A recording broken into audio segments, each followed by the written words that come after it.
leest de stad beter. Wie leest de stad beter? Daar hoeft maar een zak open te scheuren en de verhalen dwarrelen de straten. Nou, weet je, het vakantiehield had het komen is, nou ja, een week later dan merk je dat al. Maar dan had iedereen nee televisie hellen, of ze had dit hellen, of ze had dat hellen. Waar? Soms een complete huisraad of zo. Of, Dat hoeft maar een sec iepen te scoren en de verhalen roegel je de dik op. Ja, er zitten dan vaak kinderdingen bij, zoals speelgoed en dat soort dingen.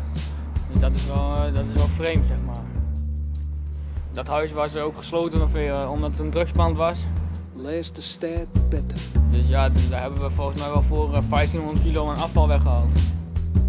Geef daar een schoolschrift, een tandenbussel, 2 oude schoenen en daar tekent mijn leven niet. Dit is gewoon voor ons afval dus.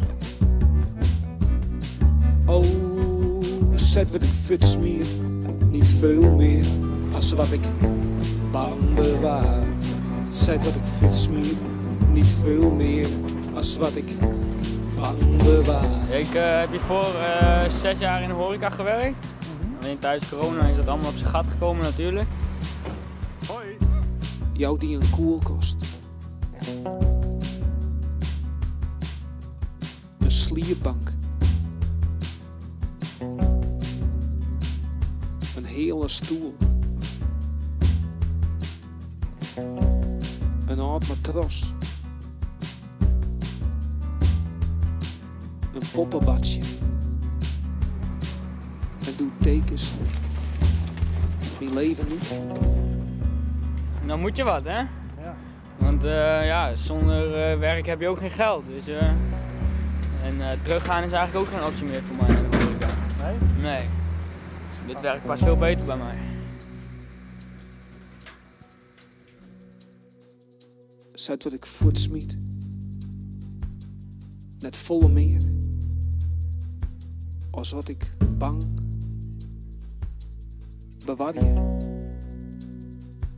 Zet wat ik voortsmiet. Net volle meer. Als wat ik bang bewaar je.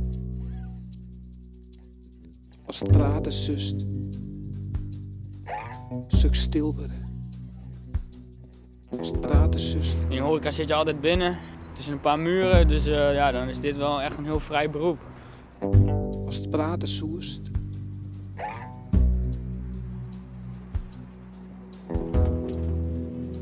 Zoek ik. Zoek stil worden.